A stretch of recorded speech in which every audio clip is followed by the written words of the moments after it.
नमस्कार। मारो प्रदेश की शुरुआत करेंगे दौसा से आ रही बड़ी खबर के साथ। सिकंदरा थाना क्षेत्र में 6 मार्च को हुई सीमा गुर्जर हत्या मामले को लेकर बड़ी तादाद में परिजन सहित ग्रामीण कंटेनर में सवार होकर कलेक्टर दफ्तर पहुंच गए।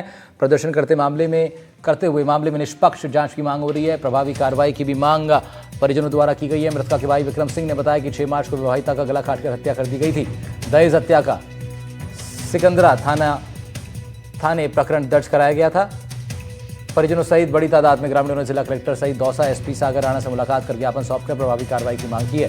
6 मार्च का पूरा मामला है। सिकंदरा थाना क्षेत्र की आगली कोठी का है, जहां एक विवाहिता की लहूलुहान हालत में लाश मिली थी। सिकंदरा अस्पताल में उसे भर्ती कराया गया। दौसा जिला अस्पताल में उपचार के लिए भर्ती कराया गया था, जहां महिला ने दम तोड़ दिया। गले पर गहरे जख्म थे। देवेंद्र सिंह नारू का फोन लाइन पर जुड़ रहे हैं हमारे साथ। देवेंद्र, क्या अपडेट है पूरी खबर पर? ये दौसा जिले के सिकंदरा थाना इलाके का जहाँ मामला है, जहाँ पर 6 मार्च के दिन एक विवाहिता की जो खून में लथपथ लाश जो घायल अवस्था में मिली थी, जिससे वहां पर जिला अस्पताल के अंदर भर्ती कराया था, जहाँ उपचार के अंदर उसने दम तोड़ दिया था। गहरे चोट के जो गले पर निशान थे विवाहिता के, उसको देखते हुए परिजनों ने मुकदमा दर्ज कराया था कि मृतका की हत्या हुई, जिसको लेकर पुलिस ने इन्वेस्टिगेशन किया, जिसके अंदर एक जने की गिरफ्तारी हुई। लेकिन हालांकि इसका खुलासा नहीं कर पाई है पुलिस। लेकिन जो आज परिजनों ने जो दौसा कलेक्ट्रेट पहुंचकर प्रदर्शन कर ज्ञापन सौंपा है, एसपी से मुलाकात की है, उसके दरमियान एसपी ने दौसा एसपी जो सागर राणा, उन्होंने बताया कि इस मामले के अंदर 2 से 3 लोगों को डिटेन किया गया है। जल्द ही इस मामले का खुलासा किया जाएगा।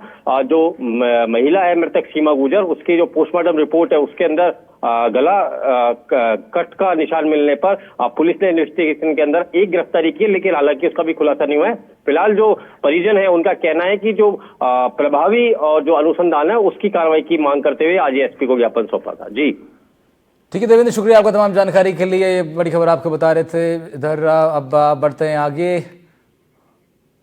अजमेर से बड़ी खबर है। केकड़ी में बनास नदी में नाव पलट गई। 3 युवक लापता हैं। रेस्क्यू ऑपरेशन जारी है। 2 युवकों ने तैरकर तो अपनी जान बचा ली, लेकिन 3 का भी पता नहीं लग पाया। केकड़ी में बनास नदी में नाव पलटने की खबर है। कुछ युवक इसमें सवार थे, 2 ने तैरकर अपनी जान बचाई है। 3 युवक लापता बताए जा रहे हैं। बनास नदी में नाव पलटने का मामला, केकड़ी की बनास नदी, अजमेर से खबर आपको बता रहे हैं, जहां पर 3 युवकों का रेस्क्यू ऑपरेशन अभी जारी है। 2 युवकों ने तो तैरकर अपनी जान बचा ली। पवन अटारिया ज्यादा जानकारी के साथ फोन लाइन पर जुड़ रहे हैं। जी पवन, क्या अपडेट आपके पास? जिले के सांवर थाना क्षेत्र में आज दोपहर बनास नदी में एक नाव पलट गई, जिसमें 5 युवक सवार थे और 5 युवक डूब गए। इनमें से 2 युवक किसी तरीके से तैरकर अपनी जान बचाई, और जबकि 3 युवक जो कि अभी भी लापता है, और स्थानीय प्रशासन, पुलिस प्रशासन और गोताखोरों की ओर से रेस्क्यू वहां पर किया जा रहा है और युवकों की तलाश यहां पर की जा रही है। हादसा करीब 1 बजे का यहां पर बताया जा रहा है। नाव पलटने से जो व्यक्ति है प्रवीण मीणा, जो कि तैरकर बाहर निकले हैं और इसमें सफल रहे, उन्होंने बताया कि 4 दोस्त संदीप मीणा, कालूराम मीणा, राजवीर मीणा और सांवरा मीणा के साथ नाव में सवार होकर नापाखेड़ा गांव के निवासी हैं, जो कि जैसे ही नाव थोड़ी दूरी पर पहुंची, अचानक संतुलन बिगड़ गया और नाव पलट गई, जिसमें प्रवीण और सांवरा किसी तरीके से तैरकर किनारे पहुंच गए, जबकि संदीप, कालूराम और राजवीर का अब तक कोई सुराग नहीं लगा। और स्थानीय पुलिस प्रशासन और एनडीआरएफ और एसडीआरएफ की टीम मौके पर है और गोताखोर भी मौके पर है। स्थानीय प्रशासन द्वारा रेस्क्यू लगातार किया जा रहा है, और जो 3 लड़के अभी लापता हैं, उनके परिजनों का रो रो कर बुरा हाल है। जी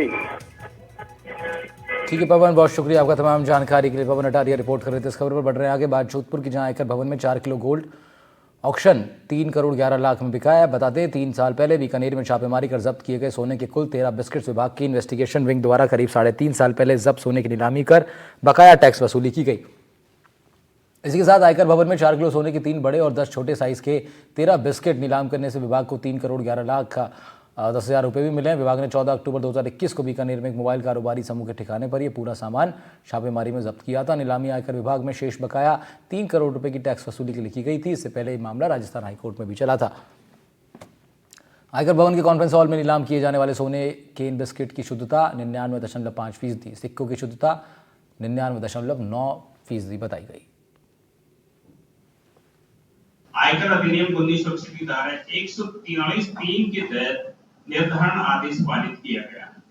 जिसमें बकाया मांग निकाली गई, जिसमें आज माननीय राजस्थान हाईकोर्ट राजस्थान जोधपुर के निर्देशानुसार आज दिनांक 10/3/2025 को 2,96,70,143 की बकाया मांग बाकी है, जिसका भुगतान इस नीलामी सोने की नीलामी करके वसूली की गई। अरुण हर्ष हमारे सहयोगी जुड़ रहे हैं हमारे साथ फोन लाइन पर ज्यादा जानकारी के साथ। जी अरुण, क्या खबर आपके पास? इनकम टैक्स द्वारा जो कार्यवाही की गई थी उसमें लंबे समय से जो है जिस व्यक्ति के व्यापारी के ऊपर सर्च किया गया था उससे टैक्स वसूलने के लिए कई बार लेटर दिए थे, लेकिन वो व्यक्ति खुद है जो हाईकोर्ट में चला गया था। तो हाईकोर्ट ने इनकम टैक्स के फेवर में यह फैसला देते हुए नीलामी करने की बात कही थी। उसी कड़ी में आज ये नीलामी हुई थी, जिसमें कह सकते हैं करीब 3,11,00,000 रुपये में ये जो है बिस्किट बिके, जिसमें 13 बिस्किट थे टोटल, जो 10 छोटे साइज के और 10 छोटे साइज के और 3 है जो बड़े साइज के बिस्किट थे सोने के। तो कह सकते हैं आज इनकम टैक्स में जो है ये सोने की नीलामी हुई है, जिसमें देश भर के जो व्यापारी है सोने के काफी संख्या में लोग आए थे। यहाँ तक कि अहमदाबाद और गुजरात तक से भी लोग यहाँ आए थे इस बोली में भाग लेने के लिए। और आज कम से कम जो है 3,11,00,000 रुपये जो है इनको आयकर विभाग को मिले। कह सकते हैं बाजार रेट से जो है 10 ग्राम जो सोना बिकता है उससे 4,000 कम की रेट पर यह ऑक्शन हुआ था, जिसमें लोगों ने बढ़ चढ़ कर हिस्सा लिया और आयकर विभाग को है जो 3,11,00,000 रुपये प्राप्त हुए हैं। राहुल, ठीक है अरुण, बहुत शुक्रिया तमाम जानकारी के लिए आपका। अरुण हर्ष रिपोर्ट कर रहे थे इस खबर पर। बढ़ रहे हैं आगे, बात पाली की करते हैं। जाकर नगर निगम की लापरवाही के कारण खुले पड़े सीवरेज टैंकों की समस्या और भी गंभीर होती जा रही है। बटवाड़ा में हाल ही में एक और हादसा हो गया। एक सांड खुले सीवरेज टैंक में गिर पड़ा। स्थानीय लोगों ने सांड को तड़पते देखा, तुरंत मौके पर पहुंचे, जेसीबी की मदद से उसे बाहर निकाला। हालांकि ये पहली बार नहीं है जब ऐसा हादसा हुआ हो, पहले भी सीवरेज टैंकों में गिरने से कई दुर्घटनाएं हो चुकी हैं। इसके बावजूद नगर निगम इस समस्या पर ध्यान नहीं देता। नगर निगम की उदासीनता के कारण ये समस्या बढ़ती जा रही है। इससे जान माल का खतरा बना हुआ है। इस घटना ने एक बार फिर नगर निगम की कार्यप्रणाली पर सवाल खड़े कर दिए। लोगों की मांग है कि नगर निगम जल्द से जल्द इन खुले सीवरेज टैंकों को ढकने और उनकी मरम्मत करने की दिशा में कदम उठाए।